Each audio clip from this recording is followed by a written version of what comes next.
कितीतरी दिवसांनी सीमा आपल्या माहेरी गेली होती. त्यामुळे ती खूप खुश होती आणि सर्वांना भेटण्याची उत्सुकता तिला होती. त्यामध्ये भावाचं लग्न 6 महिन्यापूर्वीच झालेलं होतं. माहेरी गेल्यावर तिथलं वातावरण सगळं बदललेलं होतं. तिच्या आईने तिचे छान स्वागत केले.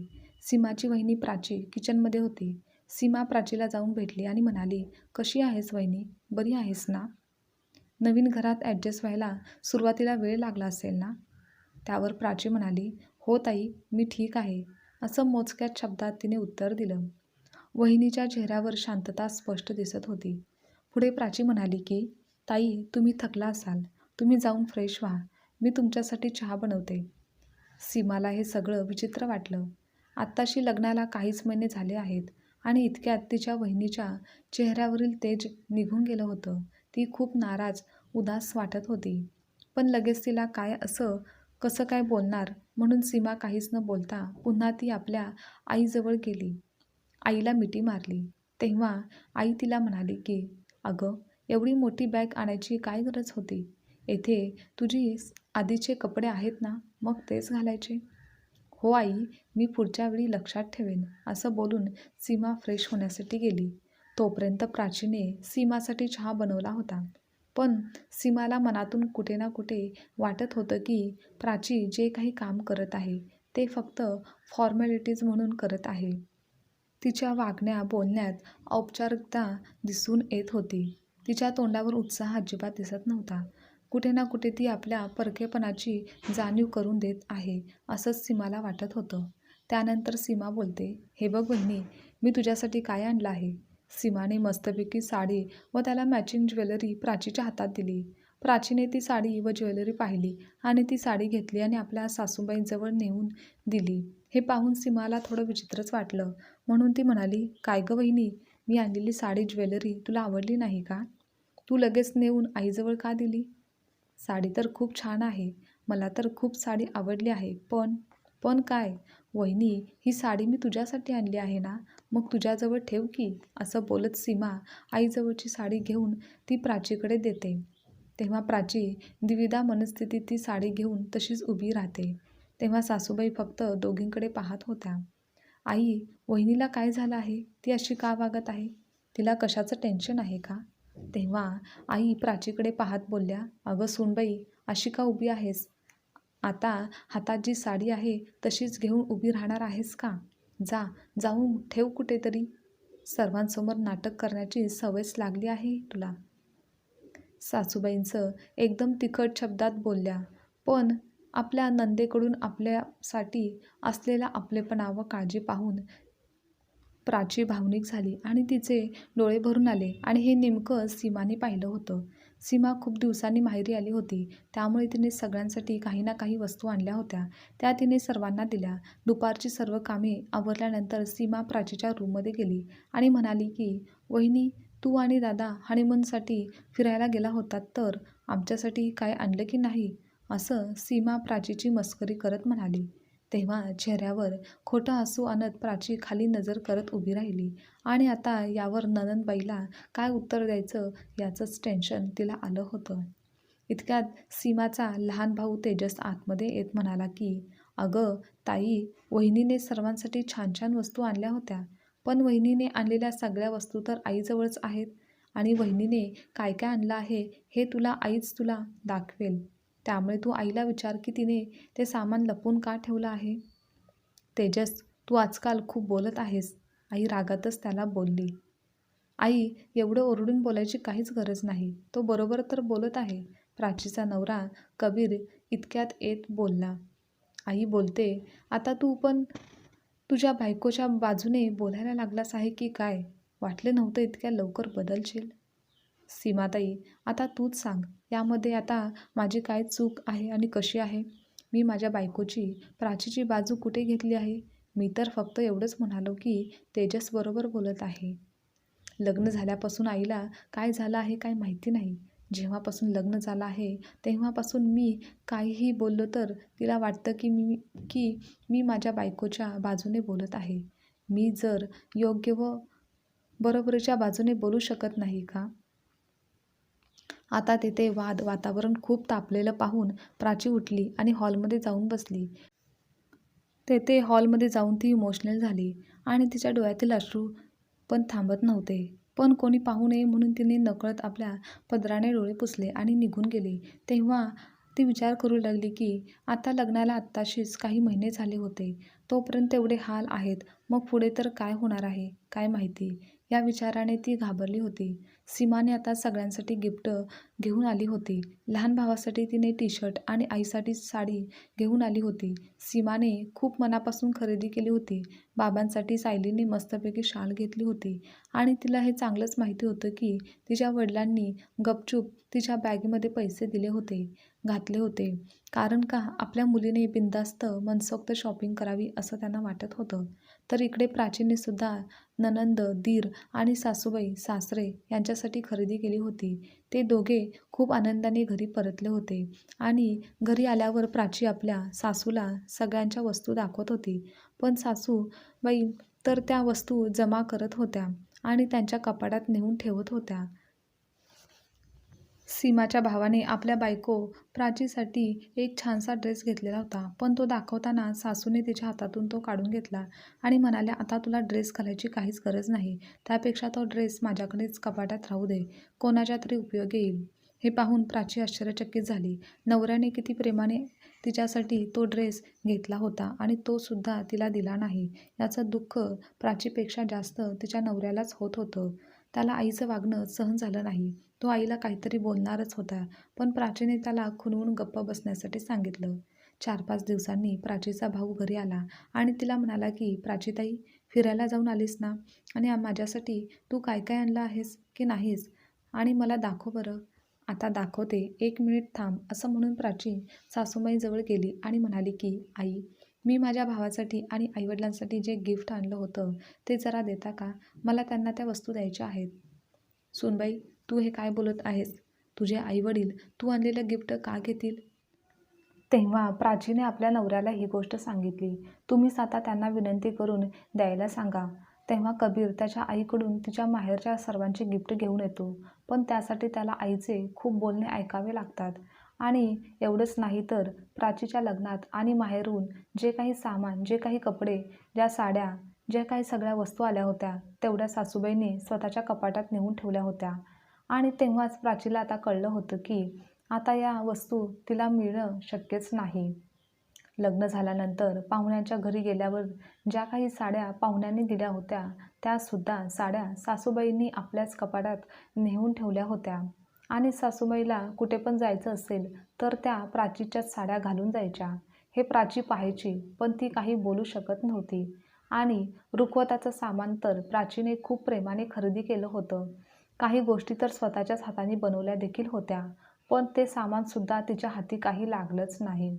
पण नशिबाने नवरा चांगला होता. पण तोही काही बोलू शकत नव्हता. कारण तो जर बोलला तर नाती तुटण्याची भीती त्याला वाटत होती. म्हणून तोही सर्व काही सहन करत होता. काही वेळाने सीमा प्राचीच्या रूममध्ये आली. तेव्हा ती आपल्याच विचारात हरवलेली होती. पण सीमाच्या आवाजाने प्राची भूतकाळातून बाहेर आली आणि स्वतःला सावरत म्हणाली, हा ताई, या ना, इथे बसा. तुम्हाला काही हवं होतं का? मग तिची नणंद सीमा म्हणाली की वहिनी, मी आल्यापासून पाहत आहे तू खूपच शांत शांत आहेस. तू अजिबातच फ्रेश वाटत नाहीस. आणि हे काय गं वहिनी, तुझ्या बेडरूमचा थोडंसुद्धा डेकोरेशन तू केलं नाहीस. तू लग्नानंतर या रूममध्ये काहीच बदल का केला नाहीस? आणि बरं, तुझ्या लग्नात आलेलं रुखवताचं सामान कुठे आहे? मी तुझी मदत करते. नाहीतर तुझ्या नवऱ्याला ऑफिसमधलं काम असतं आणि तुझा दीर तर काहीच मदत करणार नाही आणि आई तर नुसती बडबड करत असते. त्यामुळे मीच तुझी मदत करते. आपण दोघी मिळून तुमची रूम छान मस्तपैकी सजवूयात. राहू द्या ताई, तुम्ही आराम करा. नंतर कधीतरी वेळ मिळेल तसं मी लावून घेते. आता संध्याकाळ होत आली आहे. संध्याकाळच्या स्वयंपाकाची तयारी करायची आहे. प्राची तेथून उठतच आपल्या नंदेला म्हणाली, हे बघ वहिनी, आपल्या सगळ्यांनी आज बाहेर जेवायला जायचं आहे. आई आणि वडिलांना बाहेरचं जेवण पचणार नाही. त्यामुळे मी आईला त्या दोघांचा स्वयंपाक बनवण्यासाठी सांगितलं आहे. त्यामुळे तू जेवण बनवण्याची काळजी करू नकोस. आई स्वयंपाक बनवून घेईल. ताई, हे काय बोलत आहात? आईंना कशाला तुम्ही स्वयंपाक बनवायला सांगितलं? अहो, मी बनवते ना जेवण. काही नाही होत गं वहिनी. असं पण बाबांना फक्त डाळ भातच खायचा आहे. मग ते बनवण्यास किती वेळ लागतो? आणि त्यांना जेव्हा भूक लागेल तेव्हा आई गरम गरम बनवेल ना. त्यामुळे तू इथे शांत बसून राहा. आणि वहिनी, आता बाकीचं काहीसुद्धा बोलू नकोस. कसं तरी मी 2-4 दिवसांची सुट्टी घेऊन आली आहे. त्या दिवसात मला तुझ्यासोबत छान गप्पा मारू दे, बोलू दे. पण मी बघत आहे की मी जेव्हा तुझ्यासोबत बोलायला येते तेव्हा तू माझ्यापासून लांब लांब का जात असतेस? खरं सांग वहिनी, की दुसरं काही कारण आहे? आणि तुझा चेहरा पण फार अशक्त वाटत आहे. म्हणूनच काहीतरी नक्कीच कारण आहे जे तू माझ्यापासून लपवत आहेस. ताई, काहीसुद्धा झालेलं नाही. तुमचा काहीतरी गैरसमज झाला आहे. येथे सगळं एकदम ठीक आहे. कसलीच चिंता नाही. प्राची सीमाकडे न बघतच म्हणाली. वहिनी, माझ्यासोबत खोटं बोलण्याचा प्रयत्न करू नकोस. तुझा चेहरा खूप काही सांगून जात आहे की तुला काहीतरी त्रास होत आहे. बरं मला सांग, तुम्ही दोघे फिरायला गेल्यावर दादाने तुला काय गिफ्ट दिलं? मला दाखव. तेव्हा प्राची पुन्हा एकदा विचारात पडली. आता तिला नंदेला काय सांगायचं हे टेन्शन आलं होतं. आणि आत्ताच नंदेला आईबद्दल काही सांगितलं तर त्यांना राग येईल की त्यांच्या आईबद्दल वाईट बोलत आहे. त्यांच्या बहिणीला सर्व काही सांगत आहे. त्यामुळे प्राची खोटं बोलली की तुमच्या दादाने तर मला काहीच घेतलं नाही. आम्ही फक्त फिरून आलो. तेव्हा सीमा म्हणाली की असं कसं? हे शक्यच होणार नाही. माझा दादा तुला गिफ्ट देणार नाही? बरं ठीक आहे, जाऊ दे. मला आज तुमच्या लग्नाचा अल्बम बघायचा आहे. कुठे आहे? आता त्या फोटोमध्ये कबीर आणि प्राची फिरायला गेले होते ते सुद्धा फोटो अल्बममध्ये लावलेले होते. मग अल्बम बघताना सीमाने एक फोटो पाहिला. तो फोटो पाहून आश्चर्यचकित ती झाली. त्या फोटोमध्ये तिचा भाऊ कबीर प्राचीला एक छान सुंदर ड्रेस देतानाचा फोटो होता. तो फोटो पाहून सीमा बोलते, हां वहिनी, तू खोटं बोलत होतीस ना? हे बघ, दादाने तुला गिफ्ट दिलं होतं ना? प्राची मनात म्हणाली की अरे देवा, आता याच्यापुढे काहीतरी खोटं बोलून काही उपयोग नाही. म्हणून मग हळूहळू करून प्राची आपल्या नंदेला सीमाला सगळं काही सांगू लागली. नणंद फक्त शांत होऊन आपल्या वहिनीचं बोलणं ऐकत होती. व त्यानंतर आपल्या वहिनीचा हात हातात घेत सीमा म्हणाली की वहिनी, काहीसुद्धा काळजी करू नकोस. मी आहे ना, मी सगळं व्यवस्थित करेल. आता आपण मस्तपैकी जेवणासाठी बाहेर जाऊयात. त्यासाठी तयार हो. कबीर पण आता येतच असेल. पण आता मात्र प्राचीला भीती वाटू लागली की आपण तर आता सर्व काही नंदेला सांगितलं आहे. पण हे सगळं सांगून मी चूक केली की नाही, की बरोबर केलं, काही आता तिला कळत नव्हतं. काही वेळाने डिनरसाठी सर्वजण बाहेर जेवायला गेले. पण प्राचीचं मन काही लागत नव्हतं. सगळ्यांच्या चेहऱ्यावर आनंद उत्साह होता. पण प्राची आपल्याच स्वतःच्याच दुनियेत विचारात हरवून बसली होती. घरी आल्यावर सुद्धा तिला रात्रभर झोप काही लागली नाही. तिचा नवरा पण सारखा तिला विचारत होता की काय झालं आहे, पण ती काहीच सांगत नव्हती. दुसऱ्या दिवशी सीमा कबीरला म्हणाली, दादा, आज ऑफिसला सुट्टी घे. आपण आज फिरायला जाऊ. त्यानंतर सर्वांनी फिरायला जाण्याचं नक्की केलं. सीमाच्या आईने फिरायला जाताना घालायला तिच्यासाठी एक ड्रेस दिला. तो पाहून सीमाला थोडं वेगळंच वाटलं. पण मग घाई गडबडीत ते सर्वजण फिरायला एकत्र गेले व संध्याकाळी घरी परत आले. दुसऱ्या दिवशी सीमा आपल्या घरी जाणार होती. त्यामुळे ती रात्री आपल्या आईच्या रूममध्ये तिच्यासोबत गप्पा मारत बसली होती. तेव्हा प्राची पाणी घेण्यासाठी स्वयंपाकघरात जात असताना सासू व नंदेचं बोलणं तिच्या कानावर पडलं. सीमा सांगत होती, आई, तू जे प्राची वहिनीबरोबर करत आहेस ते बरोबर नव्हतं. जर माझ्या सासूंनी जर तसं केलं असतं तर तुला कसं वाटलं असतं? तुझ्या लेकीला तिच्या सासरी अशी वागणूक मिळाली असती तर ते तुला कधीच आवडलं नसतं. आणि आई, जर तू दिलेल्या सगळ्या साड्या, वस्तू माझ्या सासूने तिच्या कपाटात ठेवल्या तर तुला आणि मला कसं वाटेल? आपल्याला हे थोडं तरी पटलं असतं का? आता तूच यावर काय तो योग्य विचार कर. आणि आत्तापासून तू वहिनीला असा त्रास देऊ नकोस. अगं, वहिनी मोकळ्या मनाने श्वाससुद्धा घेऊ शकत नव्हती की या घरात तिला आपलेपणा मिळत नाही. आता तुला वहिनीच्या मनात तुझ्यासाठी चांगली जागा की वाईट जागा बनवायची आहे हे फक्त तुझ्या हातात आहे. आणि तुला हे सगळं करून काहीसुद्धा साध्य होणार नाही. तुझ्या हाती काहीसुद्धा लागणार नाही. एवढं तर तू समजून घे. आई, तुला वाटत आहे का तिच्यावर वर्चस्व दाखवून, तिला धाक दाखवून वहिनी तुझी होईल? पण तसं होत नाही. वहिनीला जर तुझं बनवायचं असेल तर तुझं हे वागणं बदलण्याचा प्रयत्न कर. मग बघ, तुमच्या सासू सुनेचं नातं किती छान होईल. त्यावर आई बोलते, हो सीमा, तू बरोबर बोलत आहेस. मी उगाच पहिल्यापासून प्रत्येक गोष्टी ताणवत राहिले. मला वाटलं की सुनेला आधीपासूनच धाकात ठेवलं तर पुढे जाऊन काही त्रास होणार नाही आणि त्यांचा संसार सुखाचा होईल. पण मी चुकीचा विचार करून वागत होते. पण यापुढे अशी चूक होणार नाही. आई, मी तुला जे काही बोलले आहे ते तुला पटलं आहे. तुला तुझ्या चुकीची जाणीव झाली यातच सगळं आलं आहे. नणंद व सासूबाईचं बोलणं प्राची लांबूनच ऐकत होती आणि पुढच्या क्षणी त्यांचं बोलणं ऐकून ती तशीच आतमध्ये आली आणि नंदेला म्हणाली की, ताई, तुमच्यासारखी नणंद सगळ्यांना मिळायला पाहिजे. खरंच तुम्ही खूप मोठ्या मनाच्या आहात. असं बोलून प्राची रडायला लागली. सीमाने तिला मिठीत घेतलं आणि म्हणाली, वहिनी, माझ्या आईमुळे घरातील सगळे चांगलं वातावरण, शांती नष्ट झाली होती. आईच्या वागण्यामुळे घरातील सुख लक्ष्मी नांदत नव्हती आणि जर घरातील सूनच खुश नसेल तर त्या घरातील लक्ष्मी कधीच टिकत नाही. प्राची, मला माफ कर. खरंच माझ्यामुळे तुला खूप त्रास झाला. यापुढे अशी चूक माझ्याकडून होणार नाही. खरंच मला माफ कर, एकदा माफ कर, असं सासूबाई प्राचीला म्हणाल्या.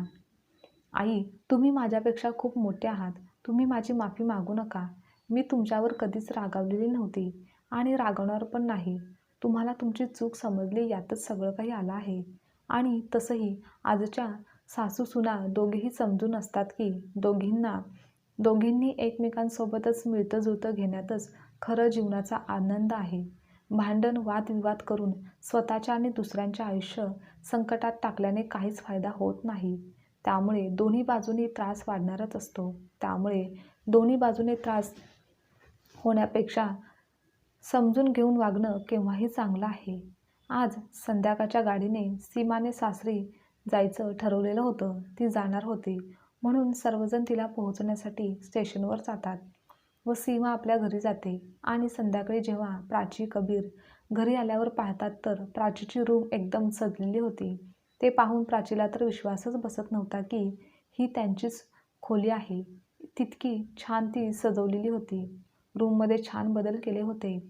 कबीर पाठीमागे उभे राहून प्राचीचा आनंद पाहत होता. तेव्हा प्राचीला कळलं की हा सर्व चमत्कार नंदेमुळेच घडला आहे. आजची कथा तुम्हाला आवडल्यास लाईक, शेअर, कमेंट करा आणि चॅनलवर नवीन असाल तर चॅनलला सबस्क्राईबसुद्धा नक्की करा.